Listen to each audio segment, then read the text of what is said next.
Welcome back to my channel. So today is going to be the first part of a 3-part series where I'm going to be ranking every single book that I've read this year. So I'm going to break it up every 4 months. I'm going to rank the books that I read in those 4 months, and then by part 3 we will have every single book that I've read in 2022 completely ranked. So these are going to be the books that I've read in January, February, March, and April. So let me just go over the tiers very quickly. They are very basic categories. So at the top we have the God tier. These are going to be the best, the amazing. Then under that we have great. These are going to be all books that I really loved, but they're just not my favorites. They're not the best, but they're still amazing. Then we have good, books that were just good. I enjoyed them, but they're nothing special. Then we have fine. These are gonna be the ones that, like, they weren't great. I didn't love them, but I'm not mad that I read them. Then we have no, the worst. These are the ones that I wish I did not read. The ones that I want my money back. I want my time back. I want the brain cells that I lost back. So we're just gonna go through and start. First up, we have Outlander, which I'm going to put in great. I really loved this book, I think more than I was expecting to, because I'd already watched the show and I really liked the show, but it wasn't something that I was like obsessed about. But I really ended up enjoying the book. The only thing that I didn't like was I thought it was just way too long. Just absurdly long. Did not need to be that long. So that's going in great. Next we have The Song of Achilles. Oh, I don't know. It's either great or good. I think that I ended up rating it 4 stars. I don't know if I stand by 4 stars now. I feel like if you guys remember the reading blog that I read this in, I went in with such low expectations because I hated Cersei that I feel like I ended up rating it higher or enjoying it higher because I was expecting to hate it so much. I'm gonna put it in good for now. I might reshuffle things as we're going through, but we'll go good for now. A House at the Bottom of the Lake. I'm putting this in fine. This was one of those books that, like, I feel like people are either really gonna like or you're really not gonna like.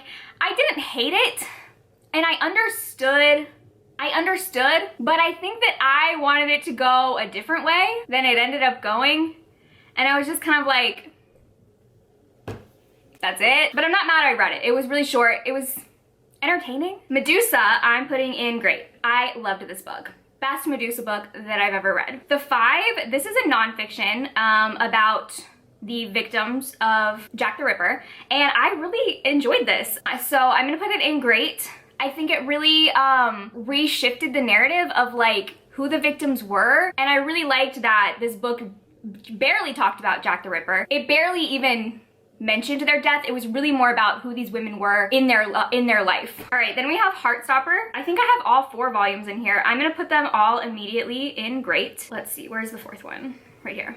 I loved these. I read them all on the same night, so I cannot differentiate if I liked each volume equally, and I loved them. They were very cute.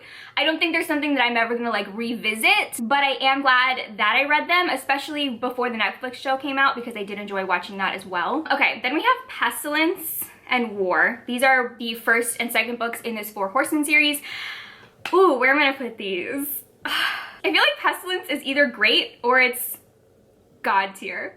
I don't know yet. I'm gonna put it in God tier for now. I might move it down to great. Yeah, we're just gonna leave it in God tier for now. However, War is staying in the good tier. War was good. It was not nearly as good as Pestilence for me.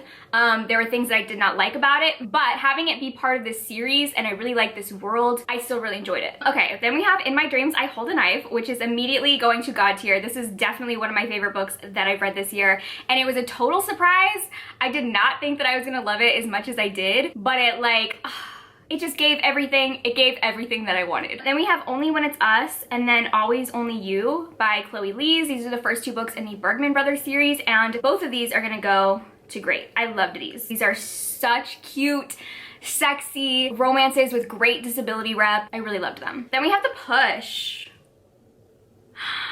I think this is gonna go to God tier. The Push was so good and also very unexpected, which I almost feel like some of my all-time favorite books are books that I read not thinking I was going to enjoy them at all, and then I ended up loving them so much, and I don't know if that impacts how much I love them. It might. Next we have Finlay Donovan is Killing It, and this one is going to great. I really, really loved this. I think it's one of those books I feel like was very, very entertaining while I was reading it, but it didn't necessarily like stick with me as much as like the God tier books have, but I did really love it. Then we have Stolen Air, which I think is gonna go in great. I really loved this one, but I've still yet to give a Sophie Lark book 5 stars, which is kind of bizarre because I feel like if I had to classify her as an author, she's a 5-star author for me, but I've never given one of her books 5 stars, and I don't know if that makes any bit of sense, but I love Stolen Air. This was definitely my favorite of hers that I've read so far. And then I guess let's pull up the other Sophie Lark book. So Savage Lover, we're gonna put in fine, because this one was just a miss for me. I didn't really enjoy this one. I liked the plot of this, but I didn't really care for the romance, and since it's a romance book, like, if I don't like the romance in a romance book, then I think the book failed. So it's going to fine. Razorblade Tears, I'm also putting in fine. There was nothing outwardly like wrong about this book. I just don't think it was for me. This, like, the style of the book, it's not really something I normally ever pick up. I just didn't particularly enjoy it. Okay, then we have King Sized by Jessa Kane. I do not know where to put this. I feel like I need, hold on. I feel like I need another category in between good and fine that's just, the smut was good. Because I don't really know where I would rank a 50-page smutty novella alongside like full novels. So yeah, the smut was good. This is gonna be a new category. That's probably exclusively going to be smutty novellas. I just wouldn't know where else to put them, because like, yeah, for a 50-page smut, this was great.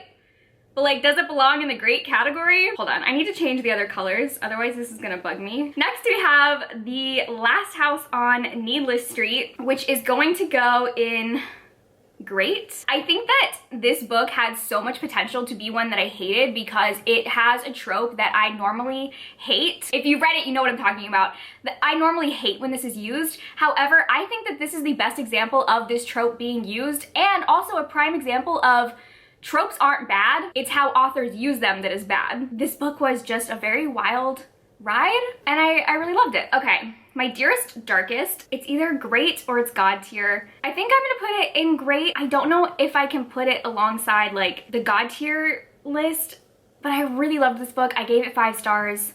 Amazing sapphic YA horror. Okay, still beating, you guys know, immediately, God tier. This is my favorite romance of all time, favorite romance of the year. I will never shut up about this book. King of Battle and Blood, I think I'm just gonna put this in good. I enjoyed it. I thought it was cheesy, but in like a fun, entertaining way. I did really like the steamy scenes. I liked the hero. It wasn't the best thing that I've read. It was just like a solid, good time. The Business of Blood by Kerrigan Byrne, I'm gonna put in great. I really, really enjoyed this. Such a great Victorian murder mystery. Really enjoyed this. A History of Wild Places, I think I'm gonna put this, I'm gonna put this in fine. I think that this book was just very underwhelming and predictable. Yeah, I guess underwhelming is like the main point that I would make about this book. Black Sunshine, I think I'm gonna put this also in fine. I didn't really care for this book. This was just kind of a miss for me. I really did not like the main character or the love interest, and the dialogue was pretty terrible. Then we have Lore Olympus, which I'm putting in great.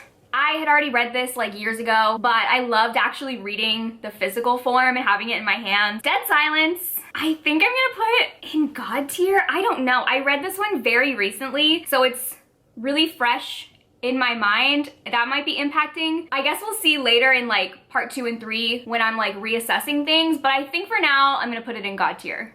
I really, really loved this. I think it kind of hit the nail on like all the different elements that I love. It had great horror elements, sci-fi, interesting romance. Then we have Secrets We Hunt, which I'm putting in no, the worst. We do not support this author anymore on my channel. If you want to know like more information, don't bother commenting. Just Google her and you'll very easily figure it out. Legends and Lattes, I'm putting in God tier, the best. I love this book. This is definitely gonna be one of those books that like, I feel like is gonna be very timeless for me, in that like 2 years from now, 5 years from now, I'm still gonna love this book and still gonna wanna be rereading it. It is such an amazing, like cozy, low stakes fantasy book, just about this orc retiring from being a warrior and opening up a little coffee shop. And it's so cute. Then we have Mafia Mistress and Mafia Darling. These are both going in no, the worst. I don't understand why anybody liked these books. I'm sorry if you liked them. I have so many friends who rated these 5 stars. Don't ask me why I read both of them. The answer is I have no idea. I think I just had to keep seeing why people liked them. I was like, okay, maybe something happens in book 2 to make people love it so much, and then book 2 was worse. Just the dumbest characters doing the dumbest things, making dumb decisions.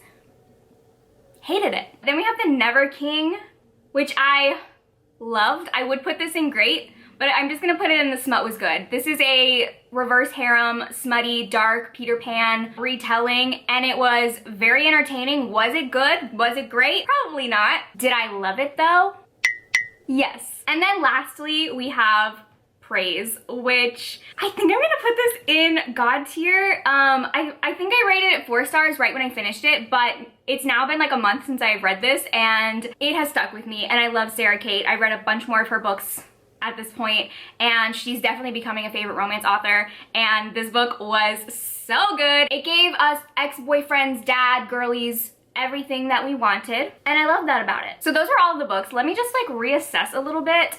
I feel like this great category is too big, and there's some of these that I feel like are closer to the God tier category. I think I might need another category, and this one is gonna be amazing. I'm gonna move My Dearest Darkest to amazing. I think I'm also gonna move Pestilence down to amazing. Stolen Air I think is going up to amazing, and Finlay Donovan. Okay, so here is my ranking as of now for the books that I've read this year. I will be back with part 2 in a couple months with the next batch of books that I've read. We will see how things change. It's possible that I could shuffle a lot around in the next couple of months if my feelings end up changing, but for now, I like this. This feels good. So thank you guys for watching, and I will see you in my next video. Bye!